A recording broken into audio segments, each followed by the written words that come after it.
अखियों में पानी, राम कहानी सुनो रे, राम कहानी, राम कहानी सुनो रे, राम कहानी।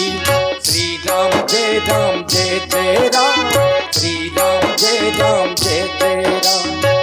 कहती सुनती आवे, कहती सुनती आवे,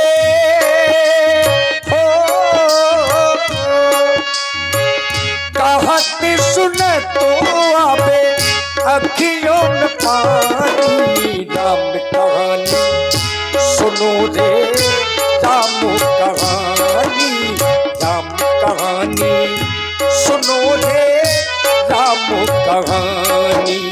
श्री राम जय जय राम। दशरथ के राज दुलारे, कौशल्या पिया थिक तारे। दशरथ के राज दुलारे, कौशल्या पिया थिक तारे।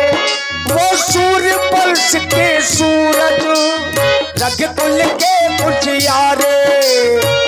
राजीव नयन बोले,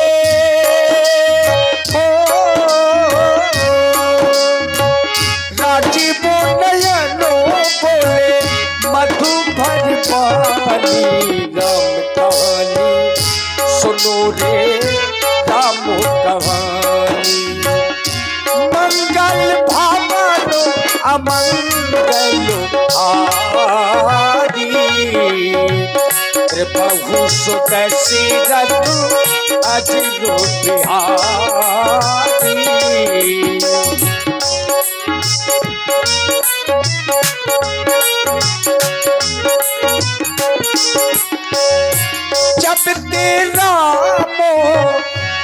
जब से भगवान श्री राम सीता जी को ब्याह करके आए हैं, तो प्रतिदिन नए नए प्रकार के बधाव बज रहे हैं और खुशियां मनाई जा रही हैं।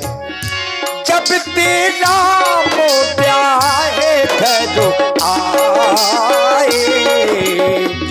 नित्य नौ मंगल मोद बधाए। अचानक एक समय की बात हो गई। एक समय, ये वही समय है जिस समय की चर्चा बाबा तुलसी लिख रहे हैं। एक समय ये सब सहित समाजा, राज्यसभा रघुराजो विराजा। राज्यसभा रघुराजो विराजा।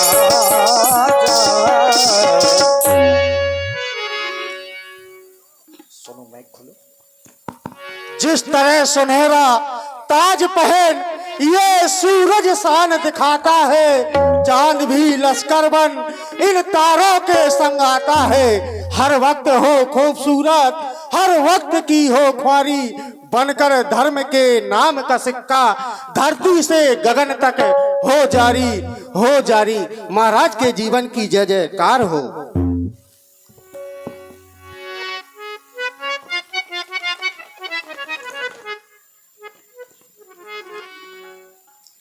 मंत्रियों में श्रोमणी महामंत्री सुमंत्र जी महाराज, जब ते राम व्याय घर आए, नितनो मंगल मोद बधाए। जब से हमारे बेटे राम का विवाह होकर के इस अयोध्या में आया है, तब से हमारी इस अयोध्या में दिन प्रतिदिन मांगलिक गीत होते हैं। पूरी अयोध्या में खुशियां मनाई जाती हैं और विवाह कार्य में इतने कार्य होते हैं कि मैं उन कार्यों में व्यस्त रहा हूं। बहुत दिन हो गए मैं रात दरबार में नहीं आया। आज रात दरबार में आया हूं तो मैं तुम लोगों से दिन प्रतिदिन की भांति अपनी अयोध्या की जो प्रजा है उसके बारे में कुछ जानकारी करना चाहता हूं। कहो कहो, हमारी इस अयोध्या की प्रजा में सभी प्रकार से खुशहाली है या नहीं? क्यों? अगर अयोध्या की प्यारी प्यारी प्रजा दुखी है तो फिर राजा भी दुखी है। अगर प्रजा दुखी है तो राजा को सीधे मरने के बाद नरक में जाना पड़ता है। अयोध्या के राजा हैं हम, अयोध्या की शासन सत्ता हमारे इन हाथों में है महामंत्री सुमंत्र। हमारी अयोध्या में पुजारियों के द्वारा मंदिरों की समय समय पर पूजा होती है या नहीं? ब्राह्मणों के द्वारा वेद मंत्र उच्चारण किए जाते हैं या नहीं? और अगर हमारे दरवाजे पर कोई आगंतुक आता है तो क्या उसे प्रेम से भिक्षा दी जाती है या नहीं?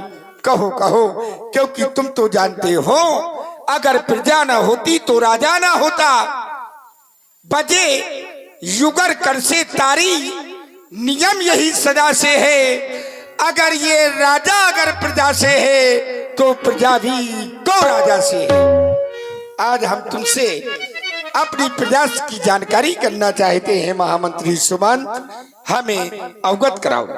महाराज, जब जब आप राज सिंहासन पर विराजमान होते हैं तो हमसे एक ही बात पूछा करते हैं कि हमारी प्यारी प्यारी प्रजा में कोई दुखी तो नहीं है। महाराज, सुरपति बसाए बाह्य बल जाके जो देवताओं का राजा इंद्र आपकी भुजाओं के बल पर राज्य करता हो, भला ऐसी प्यारी प्यारी प्रजा में कोई दुखी रह सकता है? नहीं महाराज, धर्म धुरंधर गुण निधि ज्ञानी जिस राज्य में आप जैसा धर्मात्मा राजा ज्ञानी राजा राज्य करता हो, उस राज्य में प्रजा दुखी नहीं रह सकती। महाराज, अयोध्या के हर घर में है दूध पूत की आवाज आमी, सिंह और अजा पीते एक घाट पानी। महाराज, आपकी प्रजा में कोई दुखी नहीं है। यज्ञशाला, पाठशाला, गौशाला सभी सुचारू रूप से चलाए जा रहे हैं। आपकी प्रजा में कोई दुखी नहीं है। महाराज, महामंत्री सुमंत, महाराज, अगर तुम्हारी इस बात को सुनकर के मैं सोचूं कि इसमें बड़ाई राजा दशरथ की है तो इसमें बड़ाई हमारी नहीं है, इसमें बड़ाई तो तुम मंत्रियों की है। कहते हैं राजा तो राज सिंहासन पर बैठकर के सिर्फ आदेश करता है, कार तो तुम मंत्री करते हो। कहते हैं बीड़ा का यदि सुर बिगड़े, बीड़ा का यदि सुर बिगड़े तो तंत्री दोषी होते हैं, और राजा का यदि शासन बिगड़े तो राजा नहीं सीधे मंत्री दोषी होते हैं, सीधे मंत्री दोषी होते हैं। विलंब हो रहा था राज दरबार में आने के लिए। हमने अपना मुख दर्पण में नहीं देखा, अपना ताज उठाया, सिर में बांध लिया। हमें कुछ ऐसा लग रहा है हमने पहना जो मुकुट है कुछ टेढ़ा सा प्रतीत हो रहा है। जाओ जाकर के दर्पण लाओ और दर्पण में अपना मुख देख करके हम अपने ताज को सीधा करेंगे। जो आज्ञा महाराज। इसी दर्पण में खेल हो गया मित्रों। महाराज ने दर्पण मंगाया और दर्पण को जैसे ही देखा, दर्पण में अपना मुंह राय सुभाए मुकुर कर लीना, बदन बिलो की मुकुट सम कीना। मुकुट सम कीना बराबर किया, लेकिन महाराज का ध्यान पहुंच गया श्रवण समीपे भये सित के साथ, मनहु जरथ पनु अस उपदेशा।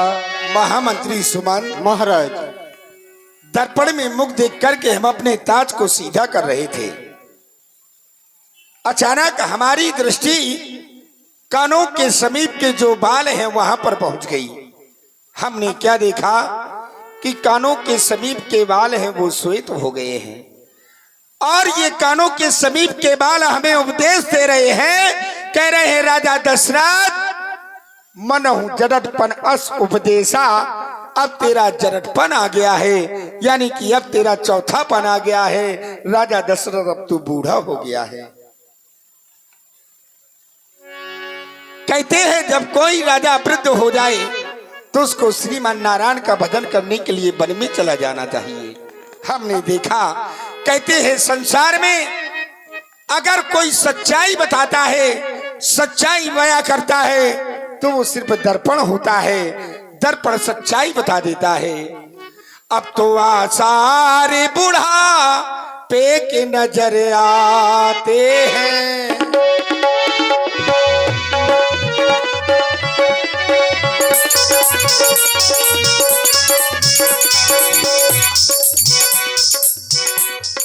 अब तो आसारी बूढ़ा पे के नजर आते हैं।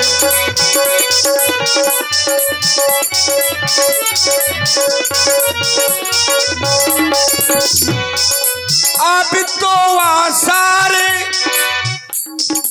बुढ़ापे के नजर आते हैं।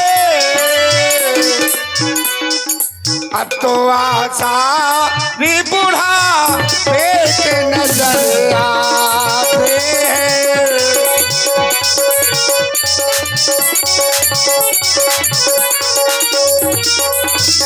क्यों? स्याही गई सफेदी आई, परसों शिकारों में मगन रहा। हमारी युवावस्था निकल गई। शिकार खेलते खेलते हमें आभास नहीं हुआ कि कितने समय हमारी जवानी निकल गई। स्याही गई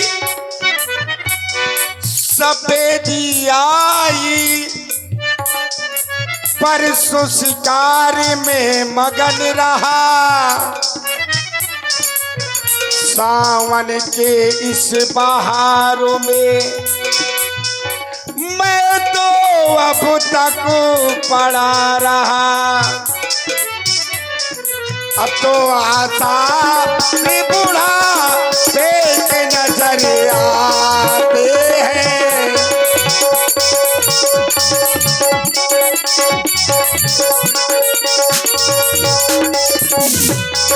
अब तो आशा में बूढ़ा पे के नजर आते हैं।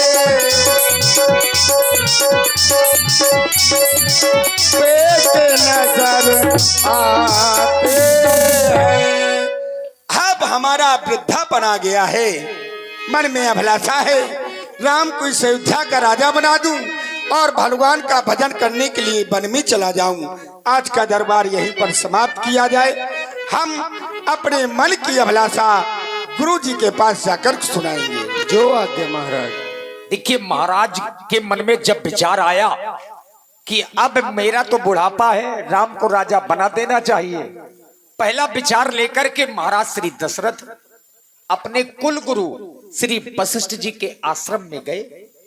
और यही होना चाहिए, जब भी कोई अच्छा कार्य करना हो तो बुजुर्गों का मत लेना बहुत जरूरी होता है।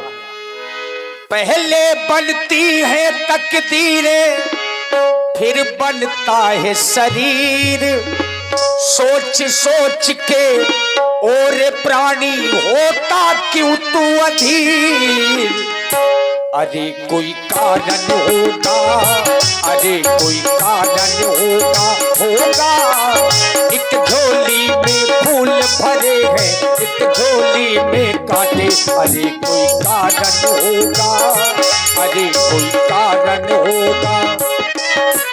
तेरा कुछ नहीं बट सकता, बस बांटने वाला बांटे। अरे कोई कारण होगा, अरे कोई कारण होगा।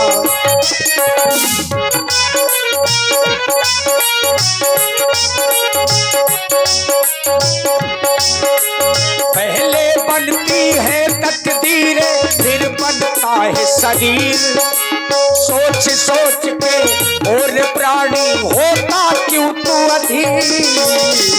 अरे कोई कारण होगा, अरे कोई कारण होगा, होगा तेरा कुछ नहीं बट सकता, बट बांटने वाला बाटे। अरे कोई कारण होगा, अरे कोई कारण होगा, अरे कोई कारण होगा।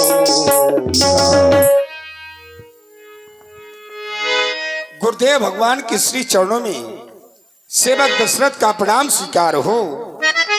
हृदय में सांत्वना न मिलने के कारण वाचक प्रणाम प्रस्तुत कर रहा हूं देवता, आप मेरा वाचक प्रणाम स्वीकारें। आज आप मेरे हृदय का कमल खिला दें प्रभु। और का कमल खिला दो,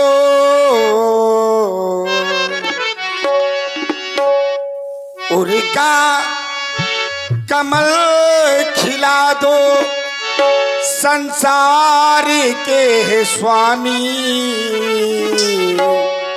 करता प्रणाम तुमको, गुरुदेव को नमामि करता।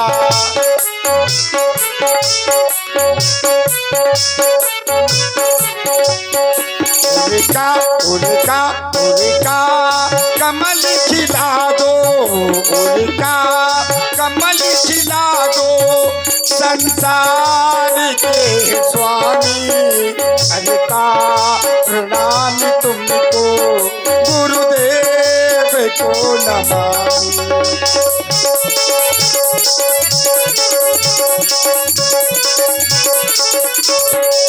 और भगवान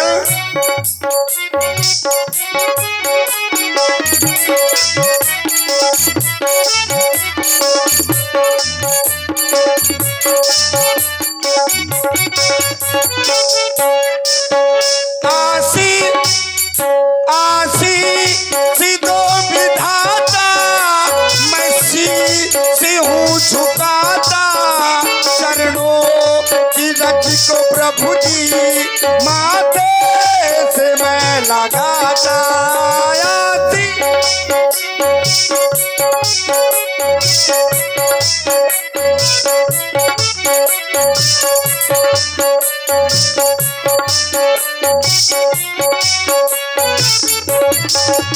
आसी आसी आसी आसी सिद्धो विधाता, मैं से हूँ झुकाता, चरणों की रज को प्रभु जी माथे से मैं लगाता।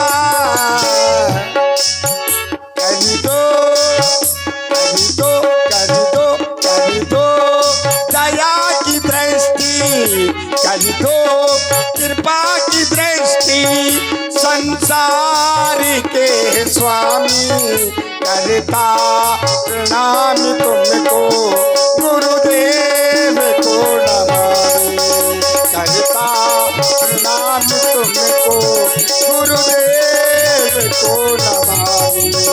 उनका कमल खिला दो, उनका कमल खिला दो, संसार के स्वामी का प्रणाम तुमको, गुरुदेव को नमामि, गुरुदेव को नमामि, गुरुदेव को नमामि।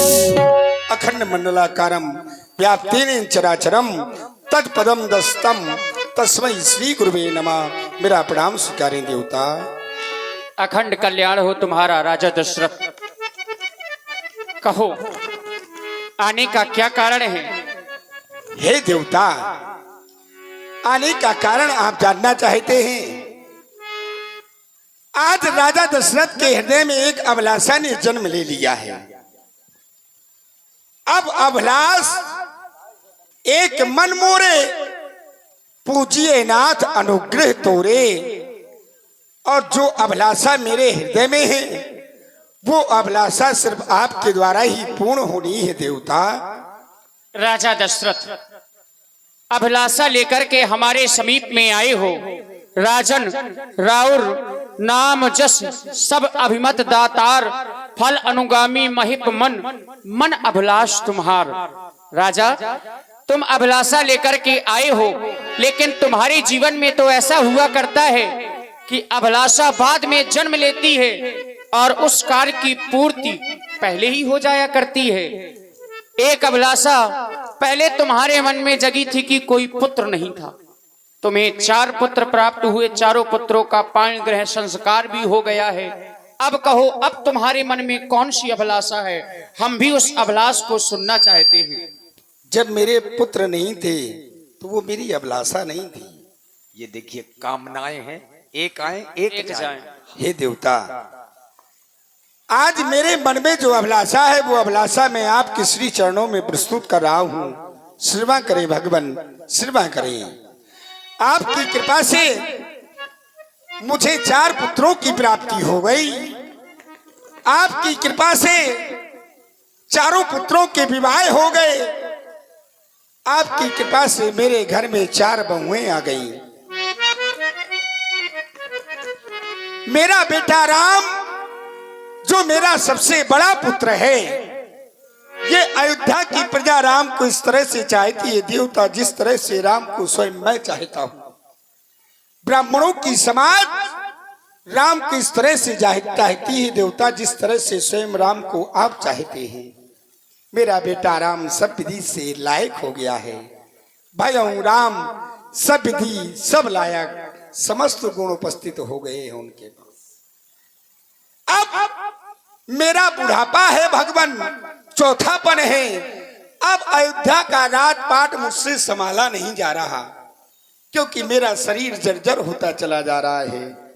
तो हृदय में जो अभिलाषा है, सेवा करे भगवान। हे देव उतरता अब जाता है, ये सिरे से प्रेत जवानी का, देखिए सूखता अब जाता है, अब अपना खेत जवानी का।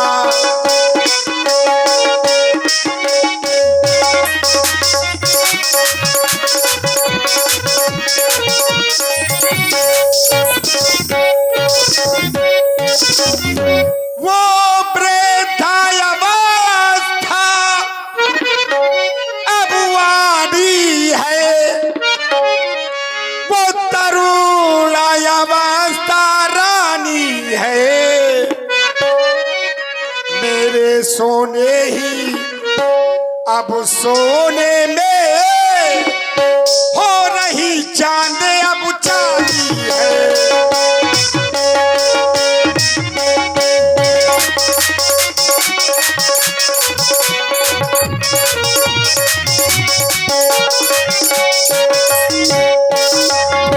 जब मेरा बुढ़ापा आ गया है तो कहा जाता है चौथेपन जाइए निपकानन। चौथेपन में हर राजा को, हर पिता को अपना घर बार छोड़ देना चाहिए और श्रीमन नारायण का भजन करने के लिए वन में चला जाना चाहिए। तो मैं चाहता हूँ देवता, पिछले पुरखों की तरह नाथो,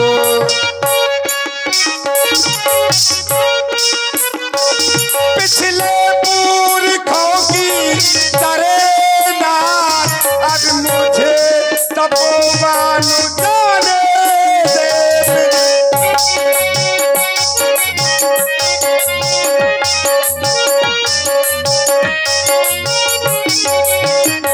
पिछले पुरखों की तरह नाथ, अब मुझे तपोवन जाने दे। हो गया राज के योग्य राम, हो गया राज के योग्य राम, अभी उसको राजो चलाने दे। हो गया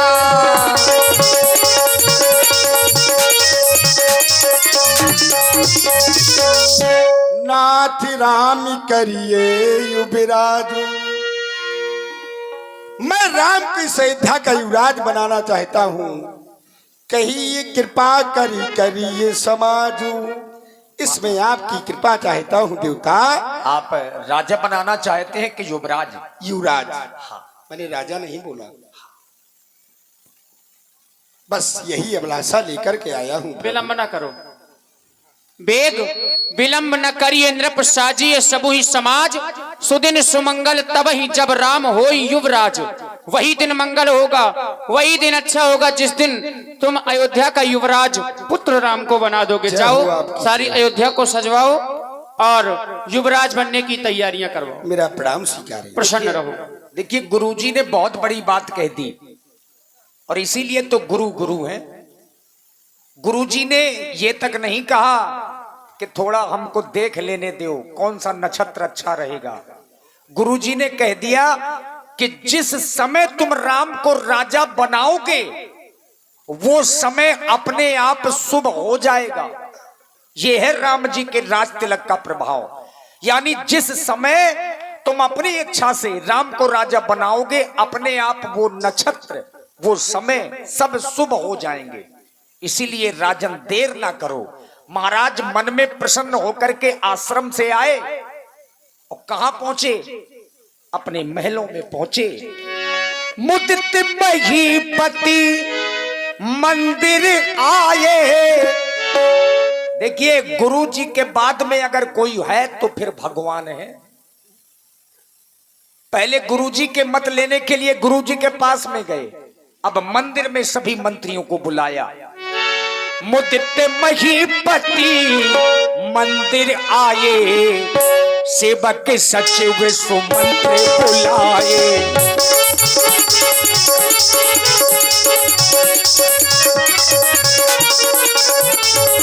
मुदित महीपति मंदिर आए, मुदित महीपति मंदिर आए, सेवक सचिव सुमंत्र बुलाए। सेवक सचिव और महामंत्री सुमंत्र जी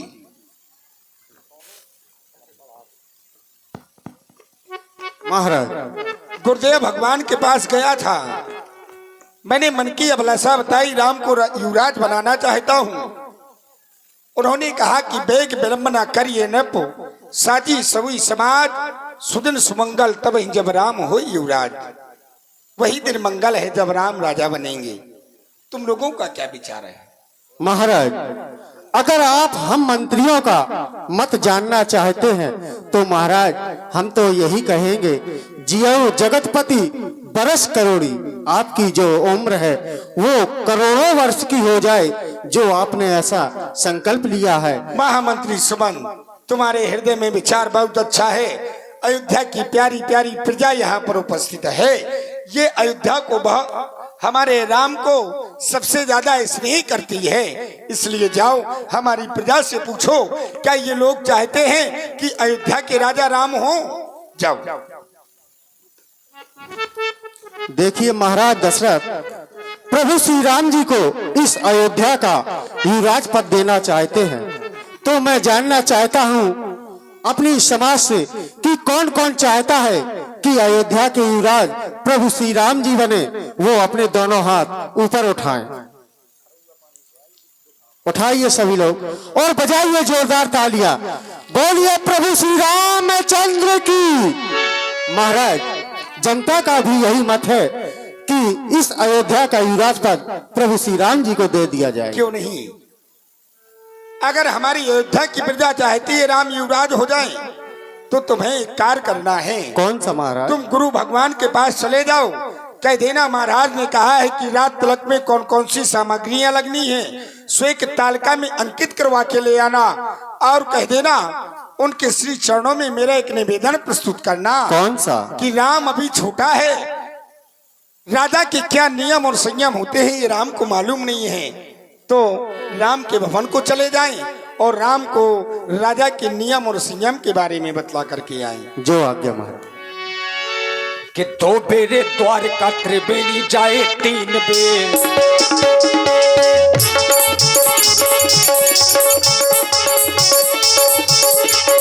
दो बेर द्वारका त्रिवेणी जाए, 3 बेर 4 बेर जाए सुत करहु पग भाई से। 5 बेर गया नाथ 6 बेर निमिषार, 5 बेर गया नाथ, 5 बेर गया नाथ 6 बेर निमिषार, 7 बेर जाए गंग अंग हूं नहाए से। देखिए मंत्री गुरुजी के पास में पहुंचे और गुरुजी ने क्या कहा? गुरुदेव भगवान के चरणों में सुमंत का प्रणाम स्वीकार हो। आनहु सकल सुती रथ पानी, हर्ष मुनि से कहो मृदु पानी। राज तिलक में सबसे बड़ी अगर कोई वस्तु है तो जितने तीर्थ हैं सभी का जल चाहिए, ऐसा महाराज वशिष्ठ जी। अनहु सकल सुती रथ पानी, अनहु सकल सुती रथ पानी, अनहु सकल सुती रथ पानी। गुरुदेव भगवान के चरणों में सुमंत का प्रणाम स्वीकार हो। महामंगल हो तुम्हारा। गुरुदेव भगवान, मुझे महाराज दशरथ जी ने भेजा है, कहा है कि राज्याभिषेक में जो जो वस्तुएं लगती हैं आप उन्हें एक पत्रिका में अंकित कर दें ताकि वो वस्तुएं मंगवा ली जाए। मंत्री सुमंत्र जी, आप तो बहुत पुराने मंत्री हैं, यही सत्य है। और जो भी सामग्रियां लगती वो तो आपको सब पता होंगी। चामर चमर बसन बहुभांति। नहीं वो तो ठीक है, लेकिन ये तो आपको पता है कि क्या क्या लगना है, लेकिन आप राजा के आदेश का पालन कर रहे हैं। चामर चमर बसन बहुभांति, रोम पाद फल अग्नित जाति, और जो अति आवश्यक है आनहु सकल सुतीरथ पानी, समस्त तीर्थों का जल मंगवा लिया जाए, क्योंकि अभिषेक जल से ही किया जाता है। गुरुदेव भगवान, महाराज दशरथ जी ने एक विनय की है। वह क्या है? आप राम के सदन की ओर चले जाएं, राजा बनने के जो नियम और संयम है वो राम को बतला दें। जाओ, हमारे आगमन की सूचना राम को दो। जो आज्ञा। देखिए वशिष्ठ जी राम जी के घर में गए, चूंकि राजा बनने से पहले कुछ नियम संयम होते हैं, वो नियम संयम बताने के लिए पहुंचे। हो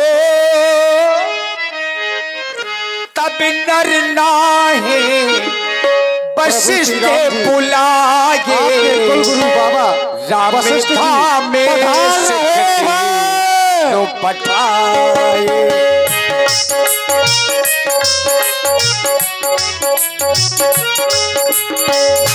गुरु आगमनो सुनत रघुनाथा, गुरु आगमनो सुनत रघुनाथा, द्वारे आई पदना यहु माथा।